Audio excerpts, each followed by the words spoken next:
यत्र विश्वमिदं भाति कल्पितं रज्जु सर्पवत् आनंद परमानंदः सबोधस्त्वं सुखम चर। नमस्कार मित्रों। ये जो श्लोक है ये अष्टावक्र गीता के प्रथम अध्याय का 10वां श्लोक है, जिसे हम आज गहराई से समझेंगे। तो आइए सबसे पहले इसके अर्थ को समझते हैं। तो जो श्लोक है वो कहता है, यत्र विश्वमिदं भाति, अर्थात जहां विश्व इस प्रकार प्रतीत होता है, कल्पितम रज्जु सर्पवत, अर्थात जैसे रस्सी में सर्प है, आनंद परमानंद, अर्थात आनंद परमानंद का, सबोधस्त्वम सुखम चर, अर्थात वह बोध तुम हो, सुख से विचरण करो। तो यहाँ पर अष्टावक्र राजा जनक से कहते हैं कि जहाँ विश्व इस प्रकार से व्यक्ति को प्रतीत होता है जैसे रस्सी में सर्प प्रतीत होता है, तो वह जो बोध है, उस बोध का जो आनंद और परमानंद है वह तुम हो, तो तुम सुखी होकर के विचरण करो। तो मूल रूप से यहाँ पर अष्टावक्र जो कह रहे हैं वो यही है कि ये जो संसार है, यह जिस प्रकार का हमें प्रतीत होता है ये वास्तव में वैसा है नहीं।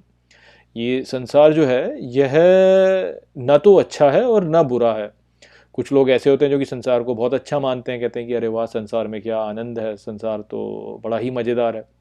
और कुछ लोग ऐसे होते हैं जो कि कहते हैं कि यार संसार जो है ये तो कड़वा है और ये तो बेकार है, इसमें कुछ नहीं है। तो ये दोनों ही जो मत हैं कि संसार अच्छा है या संसार बेकार है, वो वास्तव में सत्य नहीं है। संसार तो केवल संसार है, वह केवल ईश्वर की शक्ति है, और ईश्वर की शक्ति से वो ईश्वर की शक्ति है, बस वो एक प्रकार का, आप कह सकते हैं कि ईश्वर ने जो है हमारे लिए एक जिसे कहेंगे आप फीडबैक मैकेनिज्म, कि हम जिस प्रकार से जो है आसक्ति करते हैं उसी प्रकार के फल हम प्राप्त करते हैं। तो ये तो केवल एक फीडबैक मैकेनिज्म है कि आप अच्छे से आसक्ति करेंगे तो अच्छा मिलेगा, बुरे से आसक्ति करेंगे तो बुरा मिलेगा। तो इसमें ना तो कुछ अच्छा है ना कुछ बुरा है। ये तो बस ऐसा है जैसे एक दर्पण हो, कि बस आप दर्पण जो है उसमें देखें तो वो प्रतिबिंब आपको दिख जाए। कि भाई यदि आप का दर्पण जो है उसमें यदि आपने अपने अपने चेहरे को अच्छा किया हुआ है तो आपको अच्छा दिखेगा, यदि आपने अपने मुख को जो है मलिन किया हुआ है तो आपको बुरा दिखेगा। तो दर्पण का कोई दोष नहीं है उसमें, दर्पण तो केवल केवल दिखाता है आपको जो भी है। तो संसार भी उसी प्रकार से है, किंतु हम क्या करते हैं कि हम संसार पे कुछ थोप देते हैं, आरोपित कर देते हैं, या तो कहते हैं कि अरे भाई ये तो बड़ा अच्छा है, या कहते हैं कि अरे ये तो बहुत बुरा है। तो इस कारण से जो है सारी समस्या उत्पन्न होती है कि फिर जो है यदि हमें अच्छा लगता है तो हम में राग उत्पन्न होता है, हम और उसे भोगना चाहते हैं और भोगना चाहते हैं और भोगना चाहते हैं, और अंततः जब अधिक भोगना चाहेंगे तो वो समस्या उत्पन्न करेगा, क्योंकि जब वो भोग हमसे दूर किया जाएगा तो हमें दुख होगा, या जब हम इससे द्वेष करते हैं तो हमें ये अच्छा नहीं लगता, बुरा लगता है, तो हम निराश हो जाते हैं, निराश रह करके कार्य करते हैं, ठीक प्रकार से कार्य नहीं करते, और जिसे कहते हैं कि डिप्रेशन ना, तो हम डिप्रेशन में चले जाते हैं फिर। तो इन दोनों से ही हमको बच के रहना चाहिए। तो जैसे रस्सी में सर्प दिखाई देता है, यदि प्रकाश अच्छे से ना हो और आपने एक रस्सी रखी हुई है कहीं पे अंधकार में और आप उसे देखें तो आपको ऐसा लगेगा अरे यहाँ पे तो सांप है, तो आप उसको सांप को देख के भय करेंगे, आप डर जाएंगे उससे, या आप उत्तेजित हो जाएंगे। तो वास्तव में वहाँ पे कुछ है नहीं, वहाँ पे केवल रस्सी है, किंतु आपने स्वयं से प्रक्षेपित करके जो है उसको सर्प बना दिया, तो इस कारण से अब आप उत्तेजित हो गए। तो इसी प्रकार से ये संसार है कि संसार तो जैसा है वैसा है, उसमें कोई ना तो अच्छाई है ना कोई बुराई है उसमें, किंतु जब आप स्वयं से कोई भावना उस पर थोपते हैं या उस पर कोई भावना प्रक्षेपित करते हैं तो बस वही भावना लौट करके आ जाती है और आपको लगता है कि ये तो गड़बड़ हो गई। तो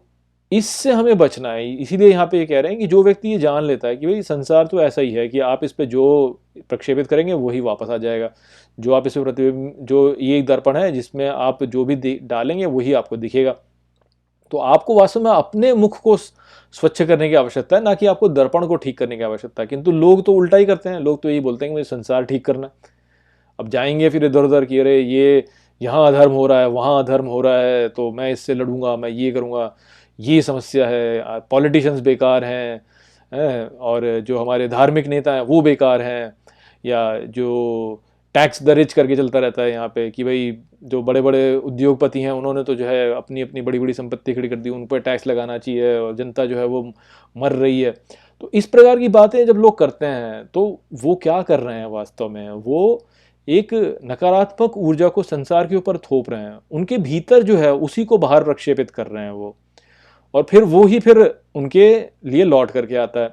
और फिर ऐसे ही परेशान होते हैं फिर लोग, फिर ये लेकर के जो है लड़ते हैं झगड़ते हैं एक दूसरे से, बिना बात के फालतू की बातों पे जो है झगड़ते हैं एक दूसरे से, खुद के लिए भी समस्या उत्पन्न करते हैं, दूसरों के लिए भी समस्या उत्पन्न करते हैं। तो इन सब से बच के रहना चाहिए हमको। ये सब कुछ नहीं है, कुछ नहीं है, संसार तो वैसा ही है जैसा है, ये ईश्वर की शक्ति है, बस ईश्वर का की एक ऐसी शक्ति है जो कि एक उसका फीडबैक मैकेनिज्म है हमारे लिए, कि हम जैसा कार्य करेंगे, जैसी आसक्ति करेंगे, वो उसी प्रकार का परिणाम हमारे लिए ला के रख देगा। तो उस प्रकार से यदि हम देखें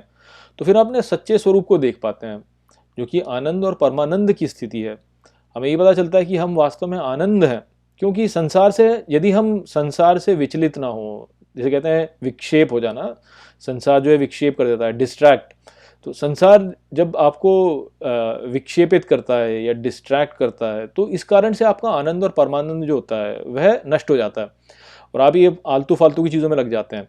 कि संसार में ये ठीक नहीं है, वो ठीक नहीं है, भारत में जो है कोई ढंग से काम नहीं करता, सब लोग उठपटांग काम करते हैं, आजकल का तो ज़माना ही ख़राब हो गया है, इस प्रकार के लोग बात करते हैं फिर, जबकि वो वास्तव में जो भी वो बोल रहे हैं ना, वो उनके भीतर ही है, वहीं से बाहर आ रहा है, वो उन्हीं में से बाहर निकल के आ रहा है, पर वो इस बात को समझ नहीं पाते लोग। और यदि भीतर से भीतर तक ही हो जाए, बाहरमुखी से परिवर्तित होकर भीतर चला जाए, अंतर्मुखी हो जाए, तो आनंद और परमानंद को अनुभव करेगा कि मेरा जो स्वरूप है तो आनंद है, आनंद परमानंद स्वरूप है मेरा। और यदि उसी को बाहर प्रक्षेपित करेगा तो वो ही वापस आएगा, फिर आनंद बाहर फेंकोगे तो आनंद ही लौट करके आएगा, यदि आप दुख बाहर फेंकोगे तो दुख ही आएगा लौट के। वास्तव में आप जो भी देते हैं वो आप स्वयं को देते हैं, आप जो भी किसी को भी जो भी दे रहे हैं, यदि सुख दे रहे हैं तो स्वयं को दे रहे हैं, आप दुख दे रहे हैं दूसरे को तो स्वयं को दुख दे रहे हैं, दूसरे को धन दे रहे हैं तो स्वयं को धन दे रहे हैं, जो भी आप देते हैं दूसरे को वो वास्तव में आप स्वयं को ही दे रहे हैं। इस प्रकार से जब समझेगा व्यक्ति, तो फिर वो संसार से ऐसे विक्षिप्त नहीं होगा, संसार से डिस्ट्रैक्ट नहीं होगा, सोचेगा कि ठीक है संसार तो न्यूट्रल है, ना तो ये अच्छा है ना बुरा है, मेरे ऊपर निर्भर है सब कुछ, मैं क्या करता हूँ, मैं किससे आसक्ति करता हूँ, और जैसी मैं आसक्ति करूंगा वैसे ही होगा। और यदि आसक्ति हटा दे व्यक्ति तो सीधे अपने सच्चे स्वरूप पे पहुंचेगा, जो कि आनंद की स्थिति है, तो उस आनंद को प्राप्त कर लेगा। तो यहाँ पे जो अष्टावक्र कह रहे हैं वो यह ही कह रहे हैं। तो आशा करता हूँ कि मैंने इस श्लोक को आपको अच्छे से समझा दिया होगा। चलिए इसी के साथ इस वीडियो को यहीं पे समाप्त करते हैं। नमस्ते।